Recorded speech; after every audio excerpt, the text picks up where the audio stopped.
Alright, hey guys, I wasn't planning on making a video, but I'm still looking at this Mercedes C230. I always mess that up. And well, I pulled out number 6 spark plug, and it was just no gap whatsoever. But when I looked at it, it don't look bashed. So, I even talked to Dad for a second. And I don't hear it knocking. I don't hear anything like that. So we're wondering if it's got carbon buildup. I mean, you can definitely see a little bit of carbon around it. But no, I need an actual camera of some kind.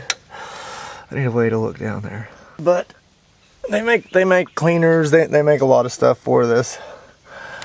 And I may even, I don't recommend it, but I may put another spacer on here, raise it up just a little bit, run it a few miles, and then take the spacers out. Because if it's been missing long enough to get carbon buildup, then I'm hoping it'll burn out. Because if it was knocking, I'd hear it. If it was, you know, there's several things that I'd hear. But I am going to re-gap this, run it, check it, and I looked online and they said, where's my thingy? I just had it. Put it in my pocket. Yes. And I got a spark plug gap tool. And I know they say that the spark plugs nowadays are pre-gapped, but I still check every one of them. And 1 out of 3 is wrong. So I always gap all my spark plugs. See, this ain't real hard to do. To gap a spark plug, you see how there's measurements on this?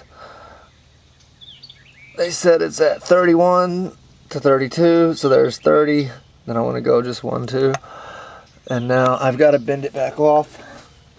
And now I will replace it once I get this lined out. But I want to bend that back out just a little bit,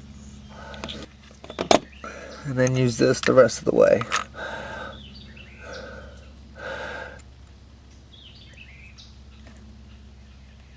And see, I'm not prying it, I'm pulling up, because I don't want to break the terminal. And see, and then to bring it back down, just want to push just a little bit.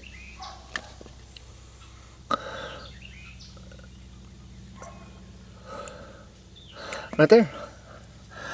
Okay. And then before I put this in, I really want to see it. So I guess I'm going to find a wrench or a ratchet and try to get this piston up. I don't have a lot of tools like that with me. Okay, I got a screwdriver that reaches all the way down. And I just got it loosely setting in there, and I'm just using, I'm not actually torquing anything, so I just got a wrench here. Then I want to turn that until I see it start going up. I gotta use both hands. Okay, that's going down. It's got a compression. There it goes. I wish I had a socket with me. Okay, right there is up. Okay, let's see if we can see it now.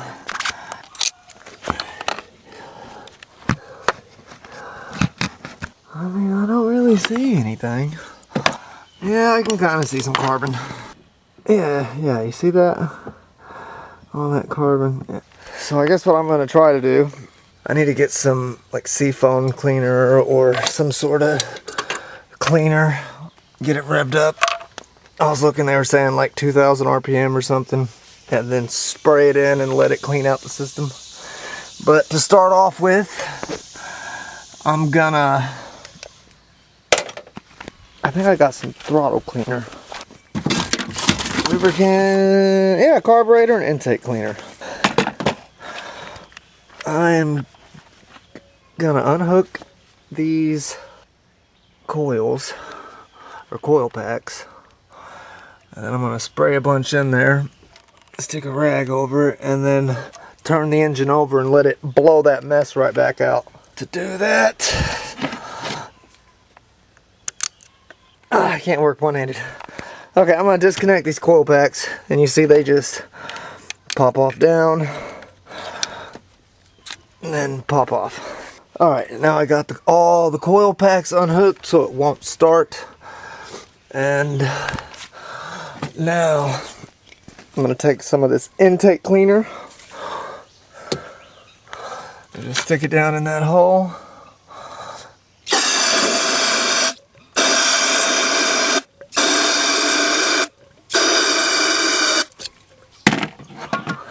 Now I'm gonna stick my rag down in there. Now I got my key. And I just wanna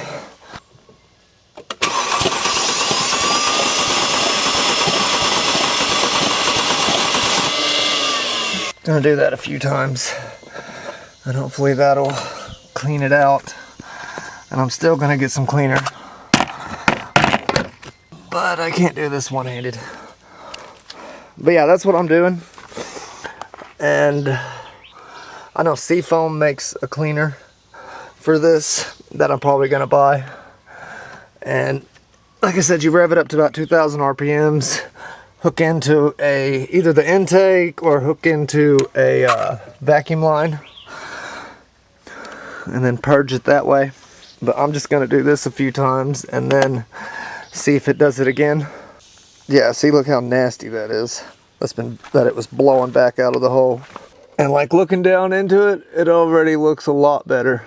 I mean, I wish I could get the camera both down there.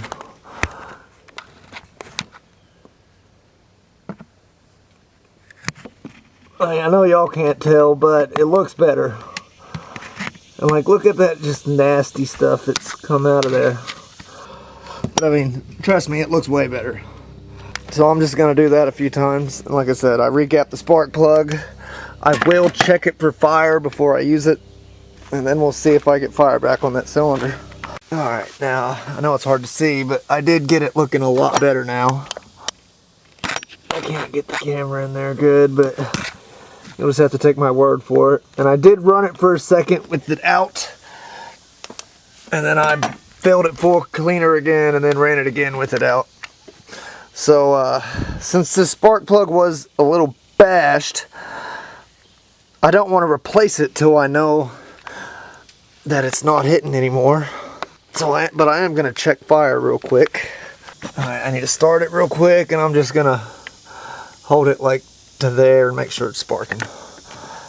Or actually, if I just set it here, now that should tell me if it's sparking.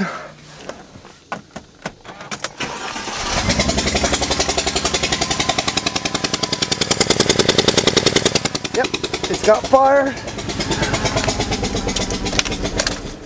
Listen to that thing sputter. Alright, now I'm going to put it all back together and then run it for a little bit, and I'll pull it back out and now see if it's bashed again. Because if the piston hit it, I mean, you would see like real damage, not just it being pressed in. So more than likely it was just that carbon buildup from having a mess, and later on I'll run some actual carbon cleaner through it. Alright, got her all back together. And now my SAM module, SAM, which is in here, I know it's bad. I even tried to take it apart and clean it, and like it didn't help. Like I broke it more. I got a new one on the way, but until it gets here, I know I got a lot of problems in the dash. Like I lost my AC, I lost a lot of stuff. And like, but it was still running. And like, see, it's gonna say a whole bunch of stuff. Ooh, it's running a lot better. Yeah, display malfunction. It should say brake. Yeah, brake. You can see the brake light's on. The headlight light is on. I got a lot of stuff on.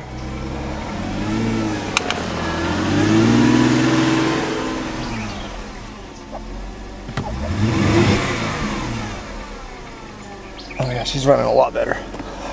All right, I'm gonna drive it down the road just real fast. All right, hey guys. I was editing that video, and like some of my videos that I've been uploading are kind of out of order.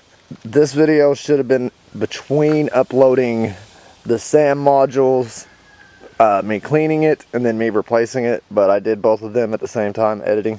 Like I didn't realize, like I was trying to figure out where the footage was, where the dash was all messed up from the SAM module being bad, but it was in this video, not in the SAM modules. That's why it was messing with me. But I've been driving it 2,000-3,000 miles since I did work on that spark plug.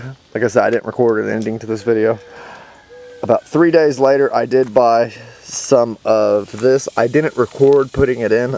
I just had a friend help me. And this is an actual, it's completely empty now. But this is actually, like I said, you put it in the intake. You don't pour it into the gas. It's not one of those. And see, this is top engine cleaner and lube. And it took a little bit. I had my cousin help. He ran the car about 2,000 RPMs. Yeah, since then, I have replaced the SAM module. I've replaced the turning signal switch. That was kind of a job because I kept getting bad parts.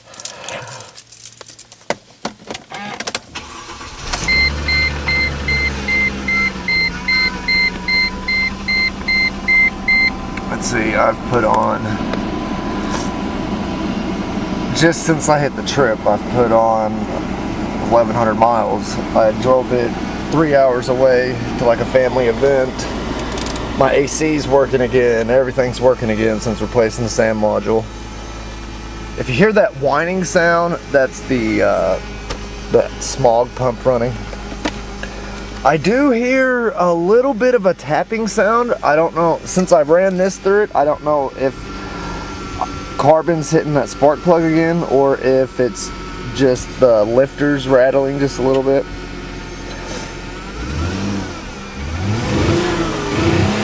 But I've got plenty of power now. I mean, the car's running way better. I still may run another can of this through it, and after running it, like you revved it up to about right there, I had my cousin help me, and then he sprayed in, or I sprayed in, and it came with like this big long tube. I didn't really have anywhere good to put it in. I just had to like pop off a little rubber intake that was on the intake, and then I even like wrapped the straw in tape just to seal it off. And then it said to drive it under load for, oh, it's right here. Yeah, and see, there's the picture. It's not letting me zoom in good on it. But, spray continuously. And then turn the engine off, let it hot soak for 10 minutes. After hot soak, start and drive the vehicle under load for 10 minutes or longer. And I drove it about 5 miles down the road. Since it has a slap shift in it, I just kept the RPMs between 4,000 and 6,000 while I was driving it. Like when I would have normally shifted, I would wait. And I just kept the engine under load. And yeah, like I went 3 hours away down the interstate, and I mean, like this car does 100 easily now. I mean, I've been cleaning it quite a bit, waxing it quite a bit. I mean, I got it looking pretty good other than these little paint flakes. After spraying in all that stuff and letting it hot soak for 10 minutes, when I first took out, it did blow out like a big cloud of smoke. And it sputtered for a second, and then that's when it started running real good. And then I drove it a few miles down the road. But yeah, alright, thanks for watching, and please subscribe, and I got more of these videos coming out soon. I do have a few recorded that I haven't posted yet, and they may not be in order of me doing them. Sorry about that. I've got a lot of videos just sitting in my temporary folders that I need to get edited. I've been trying to work on them. Like I said in my channel update video, But yeah, thanks for watching. Please subscribe. And it did seem to help. It did seem to help. I'm going to throw this away. It's been in my trunk for like a month waiting on me to do this video. But alright, thanks guys. I do appreciate it. Lates.